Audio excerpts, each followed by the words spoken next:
Bienvenue dans les tutoriels SmartScript. SmartScript est notre logiciel de création et d'édition de repères pour l'identification des composants électriques de votre armoire, via la Smart Printer.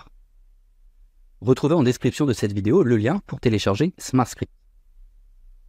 Dans cette vidéo, nous allons voir comment créer une bande 2009-110 pour l'identification des bornes TopJobS. Retrouvons-nous directement sur le logiciel.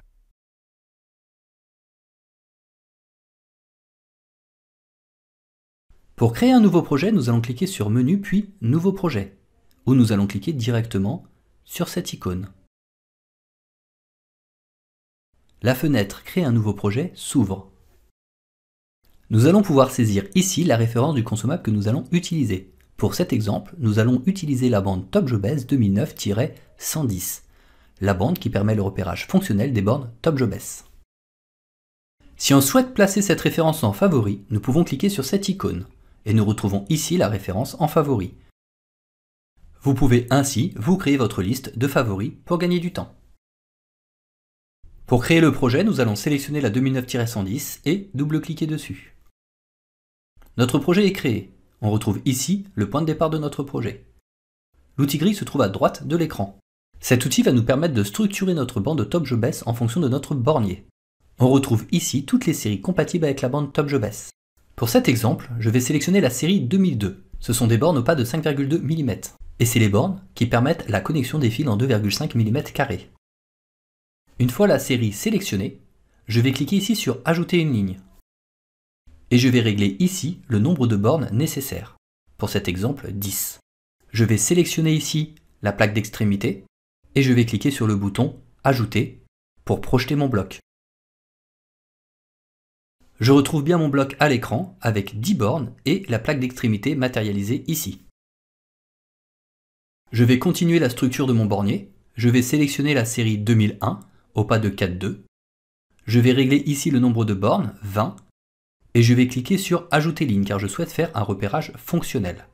L'objectif est de scinder mon bloc en deux. Je vais donc mettre ici 2 pour créer 2 cellules et pouvoir couper mon bornier en 10 entrées, 10 sorties. Ensuite, je vais cliquer sur le bouton Ajouter. Nous pouvons ajuster l'affichage ici, en zoomant ou dézoomant. Je vais continuer la structure de mon bornier. Je vais sélectionner ma série 2010 au pas de 10 mm. Je vais régler ici 3 et une seule cellule en haut. Je vais cliquer sur le bouton Ajouter et mon bloc s'ajoute. Une fois ma structure de bornier terminée, je peux fermer l'outil Grille. Si je souhaite rouvrir cet outil, je peux aller sur l'onglet Insérer et cliquer sur l'outil Grille pour rouvrir cet outil. Je vais fermer l'outil Grille et je vais cliquer sur cette icône pour ajuster l'affichage. Je retrouve donc à l'écran mon premier bloc en série 2002, mon second bloc en série 2001 scindé en 2 lignes, et ainsi que mon dernier bloc en série 2010. Mon premier bloc a été créé en une ligne. Une fois le bloc sélectionné, je peux sélectionner la bande bleue au début du bloc et cliquer sur le bouton plus pour créer une ligne au-dessus. Pour saisir du texte, je sélectionne mon bloc puis la cellule et je peux saisir mon texte au clavier. Je vais sélectionner mon bloc suivant, puis la cellule où je souhaite saisir mon texte et je vais saisir mon texte au clavier. Dans un même bloc, la touche Tabulation permet de passer à la cellule suivante. Je vais sélectionner mon dernier bloc, puis ma cellule, puis saisir mon texte. La touche Tabulation me permet d'aller aux cellules suivantes. Si je souhaite matérialiser le pictogramme Terre, je peux aller dans l'onglet Insérer et je retrouve ici des pictogrammes. Je vais sélectionner le pictogramme Terre et il se retrouve projeté dans ma cellule. Pour insérer une numérotation automatique, il va falloir que je sélectionne mes cellules. Je sélectionne mon bloc puis la ligne du bas. Si je double-clique sur la ligne, cela me sélectionne l'intégralité de la ligne du bas. Ce que je ne souhaite pas car je ne veux pas écraser mon bloc d'alimentation. Je vais donc sélectionner mon bloc puis ma ligne du bas, maintenir CTRL appuyé du clavier, puis mon second bloc, puis la ligne du bas. J'ai ainsi sélectionné uniquement les cellules vides. Pour insérer une numérotation automatique, je vais aller dans l'onglet Insérer, puis l'outil Réglages. Cela m'ouvre sur la droite l'outil Numérotation automatique.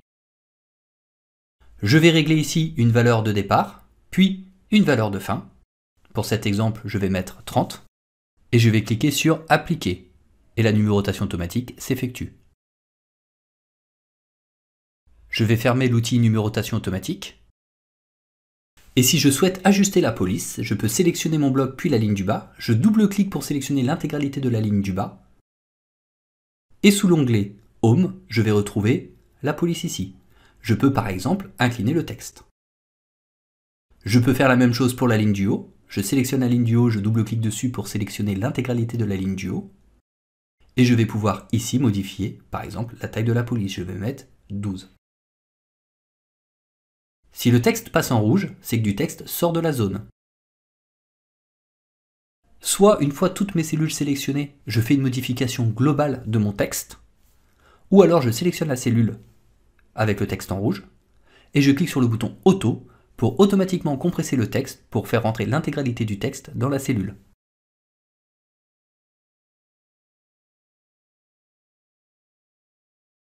Une fois la structure de notre bornier terminée, si on souhaite enregistrer notre projet, nous pouvons cliquer sur Menu, Sauvegarder le projet, ou directement sur l'icône raccourci ici.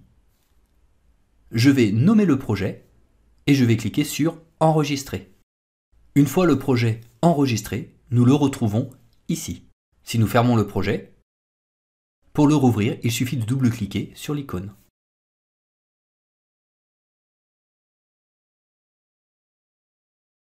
Pour imprimer le projet, je vais cliquer sur Menu puis Imprimer, ou utiliser le raccourci ici pour lancer l'impression. La fenêtre d'impression s'ouvre et le logiciel recherche l'imprimante. Une fois l'imprimante trouvée, nous la retrouvons ici dans la liste. Sélectionnez l'imprimante. Nous retrouvons ici la zone de réglage, dont le facteur de correction. Si lors de l'impression, le pas imprimé ne correspond pas au pas de votre bornier, vous pouvez ajuster ici le facteur de correction. Ici, vous pouvez régler le nombre d'impressions souhaitées.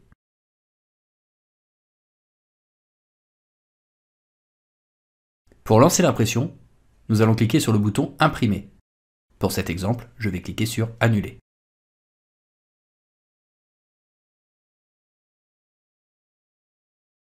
Si je souhaite modifier ou apporter des modifications à ma bande de repérage, nous allons pour cet exercice partir du principe que le bloc d'alimentation positionné à la fin de notre bande n'est pas à la bonne place. Je vais sélectionner le bloc, le mettre entre le bloc X1 et le bloc Entrée-Sortie, et je vais cliquer sur Home, puis le bouton Auto, organiser automatiquement tous les composants. La bande se restructure automatiquement.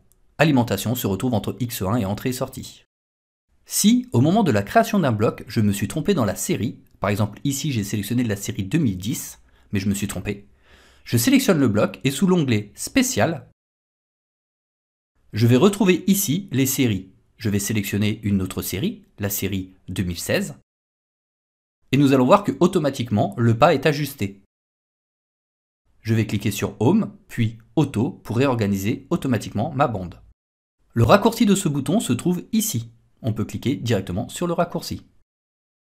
Cela fonctionne aussi avec les plaques d'extrémité. Si je sélectionne mon bloc X1, je vois ici la matérialisation de ma plaque d'extrémité. Si je vais sous l'onglet Spécial, je peux ici la désactiver ou l'activer si nécessaire. On clique sur le bouton Auto et la plaque d'extrémité a disparu.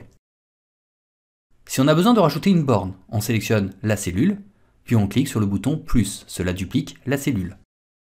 Pour modifier le repérage, je vais sélectionner les cellules concernées à l'aide de la touche CTRL du clavier, et je vais cliquer sur Insérer, puis je vais ouvrir l'outil Réglages, et je vais rentrer en valeur de départ L1 et en valeur de fin L3. Je vais cliquer sur Aperçu direct, et je peux voir L1, L2, L3. Je vais cliquer sur Appliquer, le texte passe en noir, il est validé. Je vais fermer l'outil numérotation. Si je souhaite rajouter des bornes, je vais cliquer sur l'outil Grille et je vais pouvoir structurer de nouveaux blocs. Je vais sélectionner ici la série 2002. Je vais cliquer sur Ajouter une ligne pour créer un bloc de 3 lignes. Je vais régler 20 bornes en bas, 7 cellules pour la ligne du milieu et une cellule pour la ligne du haut. Je peux insérer ce bloc soit au début, soit à la fin, soit au milieu. Si je clique sur Ajouter, le bloc s'ajoute à la fin. Si je clique sur le bouton Insérer au départ, le bloc va s'insérer au début. Si je sélectionne le bloc X1 et que je clique sur Ajouter, le bloc va s'ajouter après X1. Je vais fermer l'outil Grille. Si je souhaite supprimer un bloc, je sélectionne le bloc que je souhaite supprimer et j'appuie sur la touche Supprimer du clavier. Je vais faire la même action pour le bloc au début. Je sélectionne le bloc, j'appuie sur la touche Supprimer du clavier et le bloc est supprimé. En revanche, il reste l'espace. Je vais venir cliquer sur ce bouton « Organiser automatiquement tous les composants ». L'espace est supprimé. Je vais sélectionner mon bloc, puis ma ligne du haut, et je vais saisir mon texte. Pour l'exercice, on va imaginer que les deux premières bornes sont une électrovanne, les suivantes l'électrovanne 2, l'électrovanne 3, etc. Je vais prendre le trait et je vais venir le déplacer et le positionner à l'endroit souhaité. Je vais comme cela pouvoir faire le dispatch de mes cellules en fonction de mes bornes. Je vais sélectionner ma première cellule. À l'aide de la touche CTRL, je vais sélectionner les autres cellules. Ensuite, je vais cliquer sur l'outil Réglages pour ouvrir la numérotation automatique, où je vais régler une numérotation automatique avec préfixe, en valeur de départ EV1, en valeur de fin EV5. Je vais cliquer sur Aperçu direct pour avoir une prévisualisation de la numérotation automatique. Et si c'est OK, je vais cliquer sur Appliquer pour valider ma numérotation automatique. Je vais ensuite fermer l'outil de numérotation automatique, sélectionner une cellule et je vais saisir mon texte au clavier. La touche Tabulation permet d'aller à la cellule suivante. Si j'ai besoin de refaire ma numérotation automatique globale en fonction du rajout de mon bloc, je vais sélectionner ma ligne du bas de mon premier bloc, puis la ligne du bas de mon second bloc, puis la ligne du bas de mon dernier bloc afin de sauter mon bloc d'alimentation. Je vais cliquer sur Réglages, je vais régler ma valeur de départ sur 1. Si je ne connais pas la valeur de fin, je peux mettre n'importe quelle valeur de fin. La numérotation automatique s'arrêtera à la dernière cellule.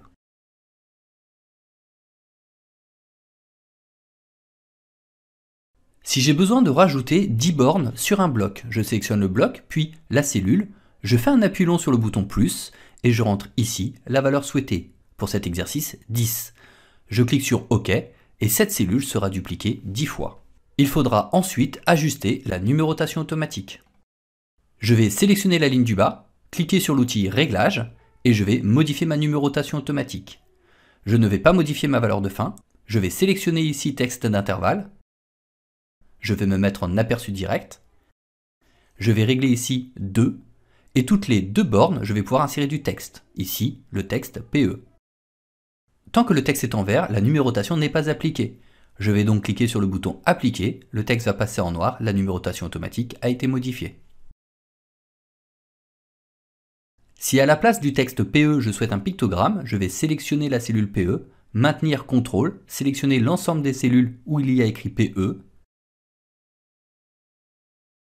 et ensuite, je vais aller dans l'onglet Insérer et je vais cliquer sur le pictogramme souhaité. Le pictogramme remplacera PE.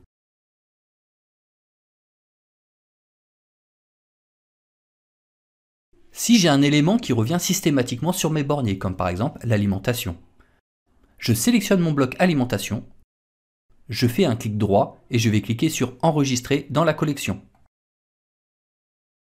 Il sera possible de se créer des dossiers pour structurer l'enregistrement des blocs dans la collection afin de gagner du temps. Je vais cliquer sur Enregistrer. Et si je souhaite créer un nouveau projet, je vais sélectionner ma 2009-110, je vais me créer une structure de départ. Pour cet exemple, je vais travailler sur 2 lignes et je vais demander 20 cellules en haut pour 20 cellules en bas. Par exemple, pour le repérage de bornes double étage, je vais cliquer sur Ajouter. Ensuite, si je cherche à appeler mon bloc que j'ai enregistré dans la collection, je vais cliquer sur l'onglet Collection et je vais retrouver l'ensemble de mes blocs enregistrés ici. Je vais cliquer dessus et le bloc sera automatiquement ajouté.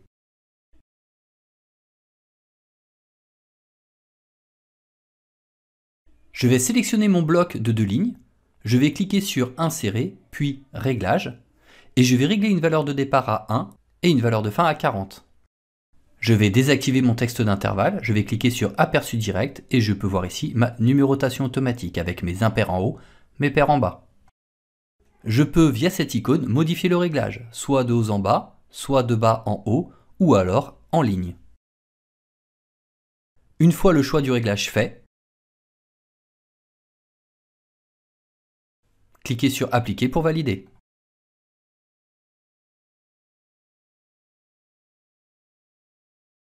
Au moment de la fermeture de votre projet, si le projet n'a pas été enregistré, le logiciel va vous proposer de le sauvegarder. Cliquez sur Enregistrer, nommez votre projet et cliquez sur Enregistrer. Vous retrouvez ici vos projets. Si lors de l'utilisation du logiciel, vous avez des questions, vous pouvez cliquer sur l'onglet Aide et cliquer sur le bouton Contact. Vous trouverez ici l'adresse mail du support Smart Printer. N'hésitez pas à nous contacter via cette adresse email. Nous venons de voir comment créer une bande Top Je Baisse. Merci d'avoir suivi ce tutoriel. Si vous souhaitez retrouver l'ensemble des consommables disponibles sur notre Smart Printer, vous pouvez télécharger sur notre site le catalogue Les Essentiels. Vous retrouverez le lien en description de cette vidéo.